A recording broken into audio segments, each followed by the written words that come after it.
1982. A young priest is ordained. Barely out of seminary, still trembling in his vestments, already asked to guide others. His bishop turns to him and says, "Direct the Ignatian long retreat for the seminarians." Imagine that. A boy in spirit, suddenly carrying the souls of men on his shoulders. And he says, "Father, I'm too young. What do I know?" But the answer came sharp. "Remember how the Jesuits guided you. Do the same." So he obeyed, trusting not himself, but the Spirit. The year was 1983. He led a retreat in the cool mountains of Baguio. Silence, prayer, reflection, and then tragedy. His grandmother died in the middle of the retreat. His heart torn, his duty split. He boarded the midnight bus down from Baguio. Manila lights at dawn, a quick wash, a funeral mass, and at 4 p.m., back on the bus, returning to his seminarians, as if nothing happened. When the retreat ended, he sat before his Jesuit spiritual director. He expected comfort, maybe praise for endurance, but instead, the priest leaned forward, eyes piercing, and asked only one thing. "What bus did you take back to Baguio?" He hesitated. "The Victory liner, Father, the air-conditioned one." And the old man asked again, cutting deeper, "Were you sick? Coughing? Sneezing?" "No, Father." "Did you have an urgent talk, a conference that night?" "No, Father." "Then why the aircon bus?" he stammered. The price difference was nothing, just 2 pesos. And the Jesuit, with a voice that thundered louder than the funeral bells, asked, "But where is the following of Christ? When you chose comfort, did discipleship enter your mind? Did you think of the cross?" Those words pierced like a sword. Not about buses, not about pesos, about the call of Christ, even in the smallest decision. The next year, history repeated itself. Another retreat, another death in the family, another descent from Baguio, another funeral, and another choice, to return. Standing at the terminal, he prayed, "Lord, let it be only air-conditioned buses tonight. Let the choice be easy." But when he arrived at 4 a.m., there they were, 2 buses, side by side, ordinary and aircon. He froze. The director's voice thundered in his mind. Where is the following of Christ? His heart wanted the cool, quiet bus. No chatter, no stares. But his soul trembled, and so he climbed into the ordinary one. The heat pressed in, the air thick, the seats crowded with baskets of vegetables, tin cans of biscuits, and restless bodies shifting in the dark. Beside him, a woman turned, asking cheerfully, "Where are you going?"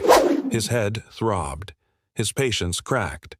"Don't talk to me. Leave me in silence. If I had chosen aircon, no one would bother me." But the woman gently lowered her jacket, pulled out a rosary, and whispered, "Would you like to pray?" And so they prayed, bead after bead, decade after decade. 2 strangers, shoulder to shoulder, lifting mysteries into the night. Suddenly, the priest realized this was no accident. This was no inconvenience. This was Christ, waiting for him, on the ordinary bus, not in silence, not in comfort, but in the voice of a stranger with a rosary. And from that night forward, every choice became different. Every time the options looked equal, every time comfort called louder than sacrifice, he heard it again. The question that never leaves. Where is the following of Christ? Not in luxury, not in air-conditioned silence, but in the crowded bus, the sweaty seat, the inconvenient stranger, the hidden prayer. Even now, decades later, that question remains. A haunting, holy echo. How about the following of Christ? And maybe tonight, that question is not just for him, but for you. In every small decision, in every quiet choice, are you following comfort, or are you following Christ? Every soul faces a choice: comfort or the cross. And the smallest choice: a bus seat, a whispered yes, a stranger's rosary, can open the door to heaven or close it. But listen, what if that same question, where is the following of Christ, was being asked not just of one young priest, but of the entire Catholic Church? What if this same test was placed before the Vatican itself, the Pope, the cardinals, the bride of Christ? The Church stands now as he once stood at that bus terminal, between two roads.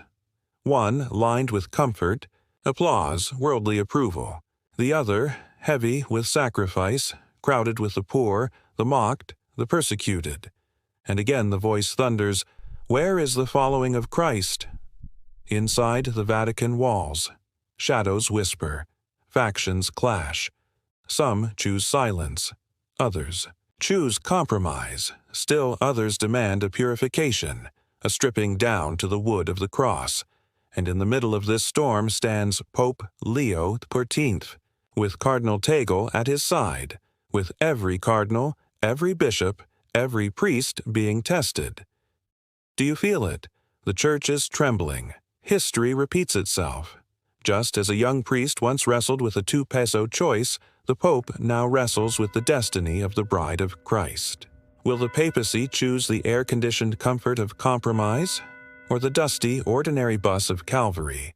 And you, yes, you watching this, are not exempt. Every faithful Catholic is part of this trial. Every choice echoes into eternity. But here comes the twist. The stranger with the rosary, the ordinary woman on the crowded bus, a sign, a reminder, that Christ still waits in the places the world ignores. Could it be that in this age of global crisis the true voice of Jesus will not be found in marble halls, but in the prayers of the hidden, the poor, the persecuted? The cardinals themselves know it. Whispers circle through St. Peter's. Some say the eatery church is approaching its Gethsemane, that the bride of Christ must be purified through fire, that the third secret of Fatima has not fully unfolded, that the time of comfort is over, and once again, the haunting question returns. Where is the following of Christ? What if the air-conditioned bus is the false piece of compromise with the world? What if the crowded bus is the narrow road of martyrs, the bloody road of saints, the way of the cross that alone leads to resurrection? Imagine, deep inside the Vatican, factions choosing sides. One whispering, "Keep the peace, keep the applause, keep the comfort." Another crying out, "No, purify the bride, return to the cross." Even Pope Leo XIV, gentle, deliberate, prayerful, is being pressed. His every word weighed by nations, his every silence interpreted by cardinals hungry for direction.